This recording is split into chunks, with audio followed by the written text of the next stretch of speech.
Mesdames et messieurs, bonsoir. Les titres du journal. Filière avicole, la pénurie se confirme. De l'avis de nombreux acteurs de ce secteur, la traversée du désert ne fait que commencer. Que pensent les Camerounais de l'usage des pesticides dans la culture des fruits et légumes? AgriTV a posé la question à nombre d'entre eux. Les réponses sont édifiantes. La banque agricole était-elle programmée pour échouer? Après la suspension du projet par le ministre de l'économie, les réponses de notre expert à suivre dans ce journal. Mesdames et messieurs, c'est tout pour les titres. Tout de suite, les développements. Mesdames et messieurs, bonsoir. Merci de regarder le journal sur AgriTV. Le complexe avicole de Mvogbeti est désormais à l'abandon. Ceci fait suite à l'épisodie de grippe aviaire qui l'a frappé de plein fouet. C'était en 2016. Aujourd'hui, en dehors de quelques particuliers qui s'y exercent dans la culture de nombreux fruits et légumes, aucune activité avicole n'a repris dans ce secteur. C'est le constat qu'a effectué ce matin pour vous, Eric Nga. Le complexe avicole de Mvogbeti était une référence au Cameroun et en Afrique centrale. Avant, on faisait une grande production qui ravitaillait non seulement le Cameroun, mais aussi toute l'Afrique centrale.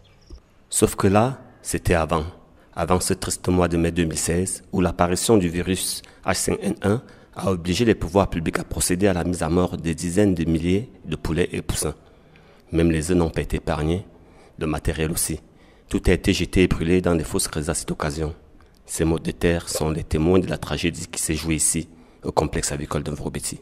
Il fallait à tout prix contenir cet épisode-ci. Le site s'est aujourd'hui vidé de sa substance humaine, lui qui autrefois comptait plus de 100 employés. Les bâtiments restaient désespérément vides. Pas l'ombre d'un poussin. Les bâtiments sont à l'abandon. La preuve, ces portes arrachées de leurs cadres. Volées, nous dit-on. Les bureaux des responsables sont fermés et leur présence sur le site remonte à il y a longtemps. Très longtemps. Pour un peu de propreté, accord a été donné à certains riverains de cultiver des champs. Au sujet de la reprise des activités, rien. Ici, c'est l'usine de production des poussins d'un jour. Oui, depuis mai 2016, tout est arrêté. Il n'y a plus de production, pour tout dire. C'est ici là que se passait la production des poussins d'un jour qui se livraient partout au Cameroun et en Afrique centrale. Donc depuis mai 2016, tout est arrêté, les machines sont là. Peut-être d'autres sont même déjà grippés. Et même jusqu'aujourd'hui, les clients viennent se plaindre de part et d'autre, c'est comment? Pourquoi vous ne relancez pas? Nous-mêmes, on ne peut pas encore vous donner la cause parce que nous-mêmes, en tant que personnel, on est en débandade, on est en chômage, on est là comme ça. Concernant la date de la relance, nous ne sommes pas vraiment fixes. On n'est pas encore fixe. Nous, on attend encore les pouvoirs publics que l'État nous situe. Parce que nous-mêmes, on est déjà les orphelins de nous-mêmes comme ça. Là. On est en chômage, on est en débandade, on est là. Le personnel, chacun est de son côté. Chacun est de son côté. Les autorités nous ont demandé d'être positifs et on attend. Jusqu'aujourd'hui, on attend. Un ouvrier rencontré sur les lieux crie son désarroi. Les autorités ont fermé. Jusqu'à présent, on ne nous dit absolument rien. Rien. C'est fermé ici. On ne sait pas quand est-ce que ça va reprendre. Donc nous sommes vraiment perdus. Nous sommes perdus. On ne comprend rien. Nous sommes là, ça fait plus de 23 mois que la société est fermée. L'inquiétude des uns et des autres est donc légitime quant à ce qui est de la raréfaction du poulet de chair dans les marchés. Et on peut dire que suite à la fermeture du complexe avicole de Mvogbeti, la consommation des œufs sera désormais difficile dans les foyers.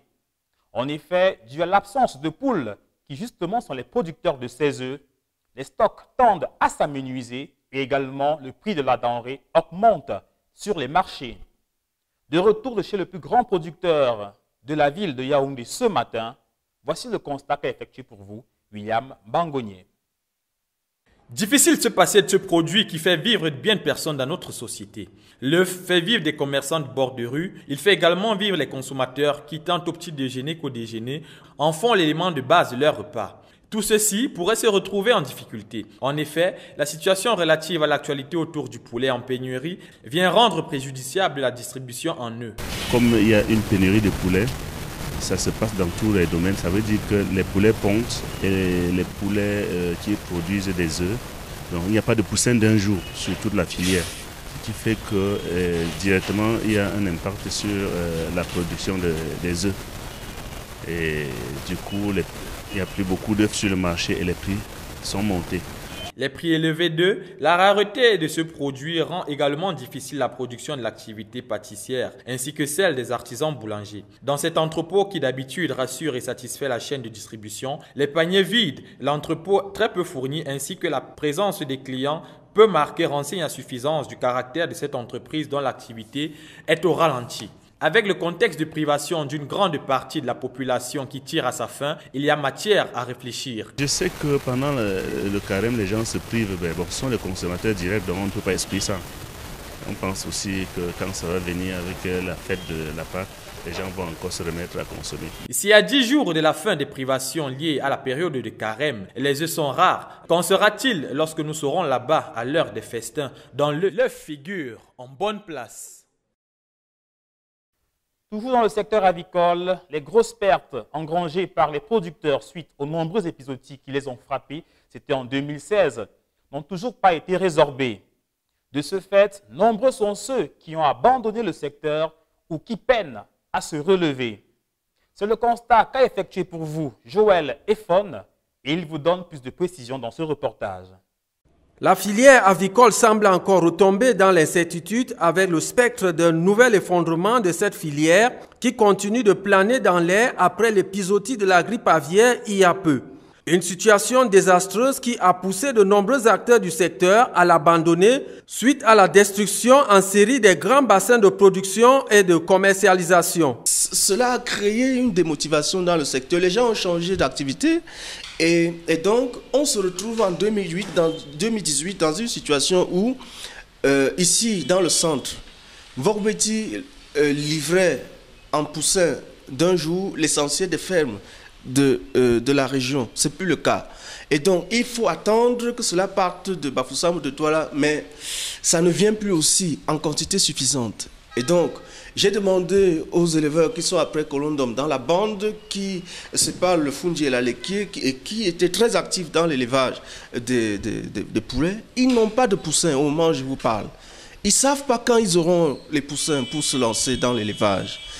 Conséquence, le marché camerounais est inondé par les importations massives de poulets congelés, pourtant interdites. Aujourd'hui, on dépend du marché international. Le gouvernement ne peut rien. Parce que ce n'est pas une histoire qui se résout au niveau national. Il faut importer. Le gouvernement ne peut rien. Donc, on est dépendant. Du côté des consommateurs, c'est un sentiment d'exaspération qui semble régner entre eux et les associations de défense de leurs droits, estimant que ces derniers semblent plutôt préoccupés par leurs intérêts personnels. Mais pour l'heure, c'est l'attentisme qui prendrait le pas sur des éventuelles mesures concrètes de relance du secteur. Vous n'avez pas les produits sur le marché aujourd'hui. Vous n'avez pas de poussins, vous n'avez pas la matière première et c'est compliqué. Donc la situation est là. Absence de matière première pour faire les poulets. Ceci aux grandes dames des acteurs de la filière qui ne savent plus à quel sens se vouer. Développement rural, l'accroissement de la productivité était au centre d'un atelier à Ebolova. Venus de diverses régions du pays, plusieurs agriculteurs ont été formés aux techniques pour pouvoir booster leur productivité et ainsi rentabiliser leurs affaires. Aimé Moka a pris part à cette formation. Voici son reportage depuis Ebolova.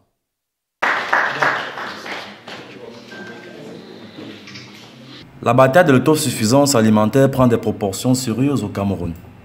Le combat intègre désormais une professionnalisation des entreprises agro-pastorales. Cette approche, qui concerne principalement les jeunes, vient d'être longuement expliquée à cette couche de la population. Une quarantaine d'entrepreneurs porteurs de projets en sont sortis bien armés.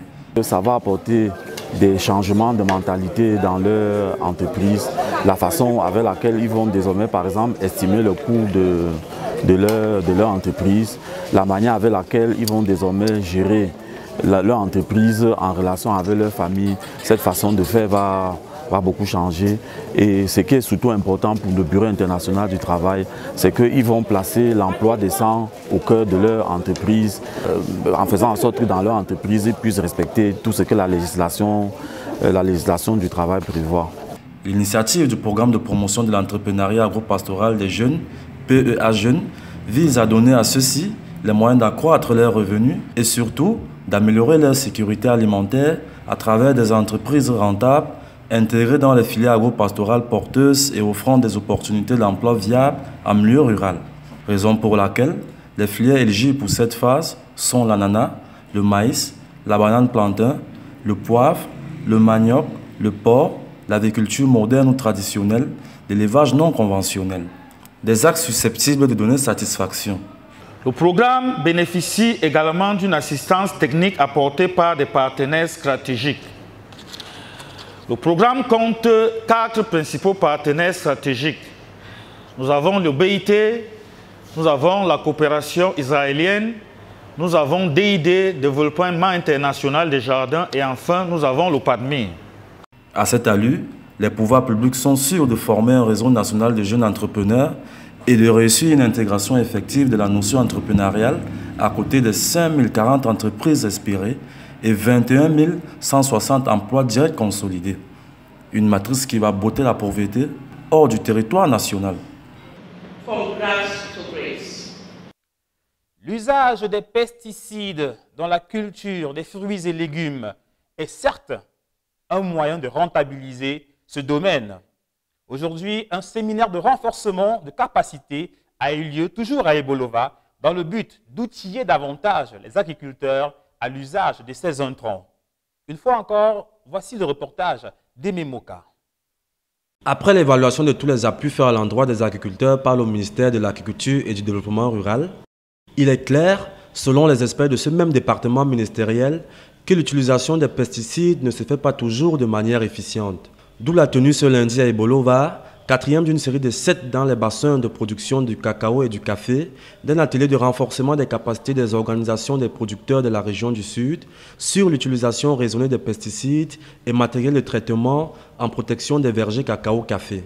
On est venu apprendre aux producteurs, aux cacaoculteurs, aux caféculteurs le bon geste.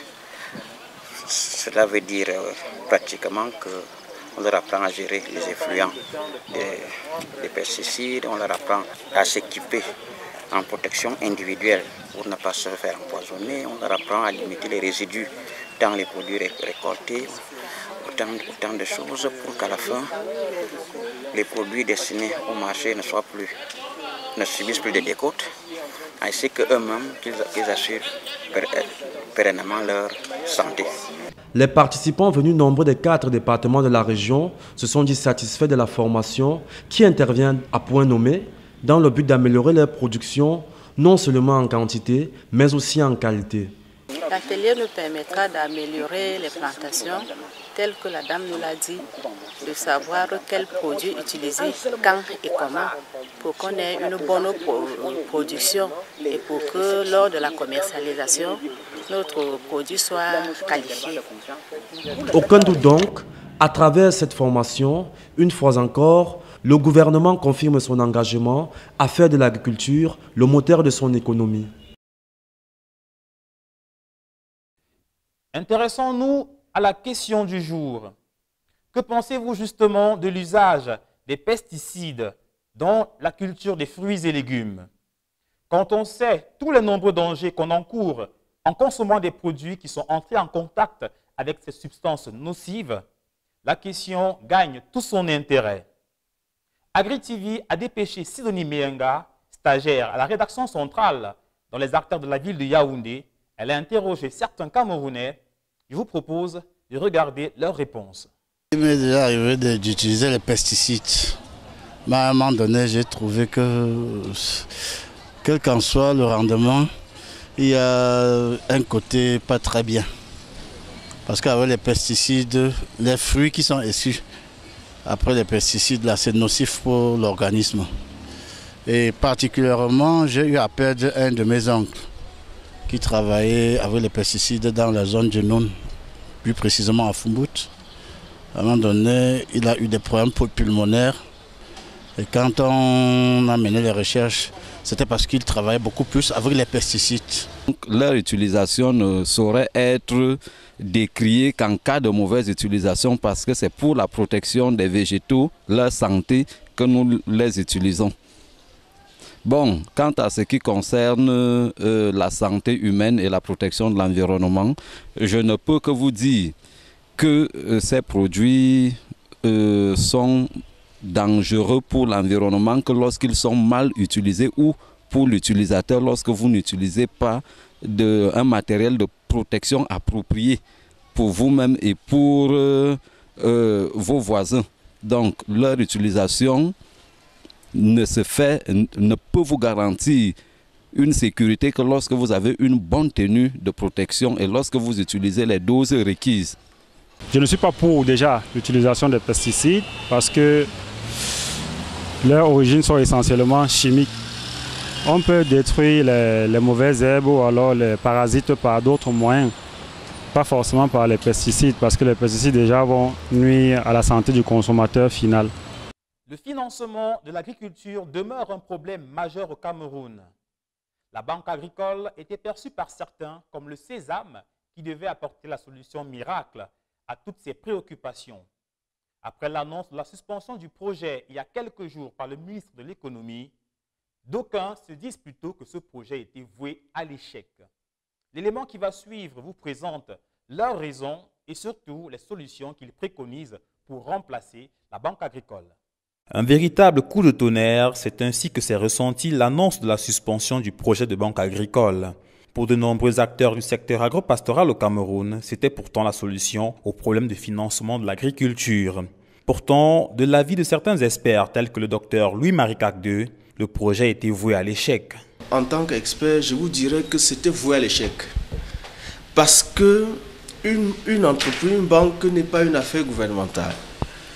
C'est un investissement que le privé gère mieux que l'État. Vous savez que l'essentiel des structures que l'État a ouvertes au Cameroun n'ont pas marché. Et c'est ça le problème. Or, c'est l'environnement des affaires au Cameroun qu'il faut résoudre.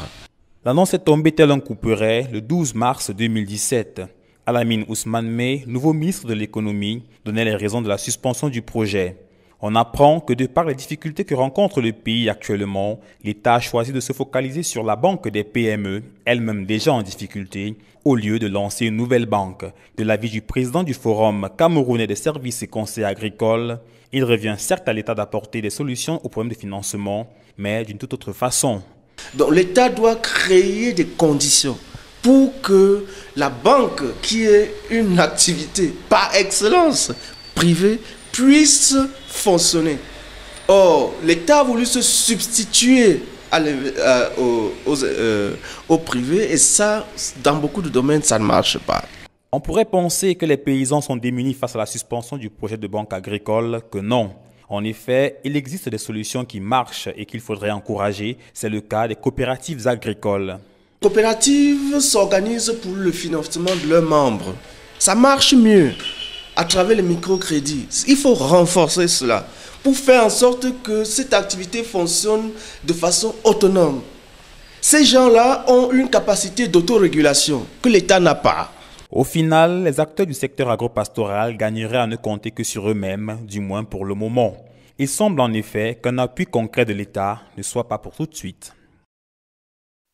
Mesdames et messieurs, c'est tout pour ce journal réalisé avec l'aide de l'ensemble de toute la rédaction.